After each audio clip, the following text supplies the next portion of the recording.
Hello friends, अभी तक हम लोग डिस्कस कर रहे थे auto immune connective tissue disorder पे। उसी कड़ी में एक आज बात करेंगे हम लोग मिक्स्ड कनेक्टिव टिश्यू डिसऑर्डर पे।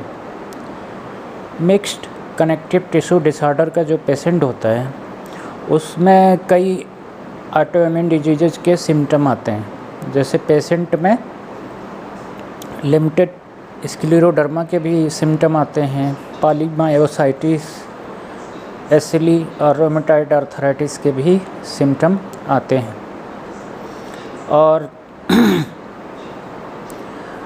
इसमें सबसे पहले रेनाल्ड्स फिनोमेना होता है। रेनाल्ड्स फिनोमेना हमने बताया था पिछली एपिसोड्स में, पिछली वीडियोज में कि रेनाल्ड्स फिनोमेना क्या होता है। रेनाल्ड्स फिनोमेना ये होता है, सेकेंडरी प्राइमरी दो तरह का होता है। इसमें होता ये है कि पहले फिंगर्स में और टोज में कोल्ड एक्सपोजर से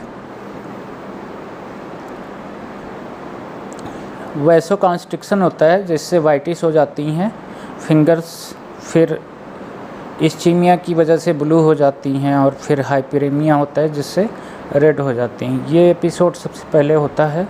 इसके साथ साथ फिंगर्स में पफनेस होती है और माइल्जिया होता है। उसके बाद लिमिटेड स्क्लेरोडर्मा के सिम्टम आने लगते हैं, जैसे स्क्लेरोडेक्टाइली, कैल्सिनोसिस और कुटेनियस टेलेंजेक्टेसिया।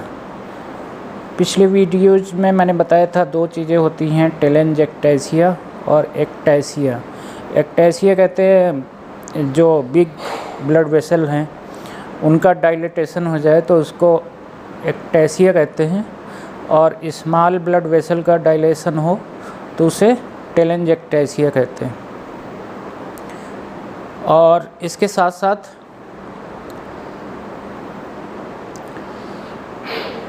एसिली के भी सिम्टम आते हैं, मालर रैश और फोटोसेंसिटिविटी। हेलियोट्रैप रैश होते हैं आईलिड्स के ऊपर, जो कि डर्मेटोमायोसाइटिस का पैथोग्नोमिक लेजन है। इसके साथ साथ जो नकल होते हैं उसमें हाइपरेमिया होता है और आर्थराल्जिया होता है, और कभी कभी इरोजिव पॉलीआर्थराइटिस भी होता है।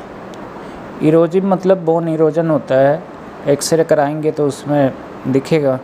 जबकि एसिली एक ऐसी बीमारी है जिसमें जो आर्थराइटिस होती है वो इरोजिव नहीं होती है। पल्मोनरी फाइब्रोसिस होती है। पल्मोनरी फाइब्रोसिस के साथ साथ पल्मोनरी आर्टरी हाइपरटेंशन भी होता है। पल्मोनरी आर्टरी हाइपरटेंशन सेकेंडरी भी हो सकता है, प्राइमरी भी हो सकता है। इसके साथ साथ सीरम में एक एंटीबॉडी होती है जो UNRNP के अगेंस्ट होती है, तभी इसको ऑटो इम्यून डिजीज़ कहते हैं। ऑटो इम्यून डिजीज़ जैसा कि मैंने बताया था पहले भी कि जो ऑटो इम्यून डिजीज़ होता है उसमें इम्यून सिस्टम जो होता है बॉडी का वो अपने ही किसी आर्गन को बाहरी समझ लेता है, उसके खिलाफ एंटीबॉडी प्रोड्यूस करने लगता है और इन्फ्लेमेशन प्रोड्यूस करता है किसी खास आर्गन में।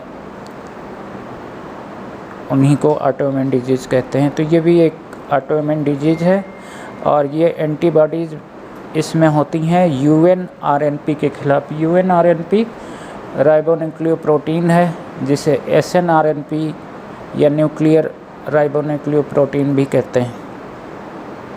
इसके साथ साथ इसमें कुछ और भी चीज़ें होती हैं, जैसे इसोफेजियल डिसमोटिलिटी होती है और पेरिकार्डाइटिस भी हो सकती है,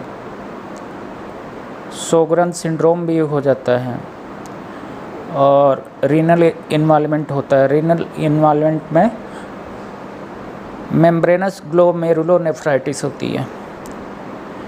अब इसके डायग्नोसिस में ESR बढ़ा होता है, हाइपर गामा ग्लोब्यूलिनीमिया होता है। गामा ग्लोब्यूलिनीमिया इम्यून डिजीज़ में मिलते हैं। ट्रीटमेंट में स्टेरॉइड का अच्छा रोल है, स्टेरॉइड को रिस्पांस करता है और कोई और स्पेसिफिक ट्रीटमेंट इसका नहीं।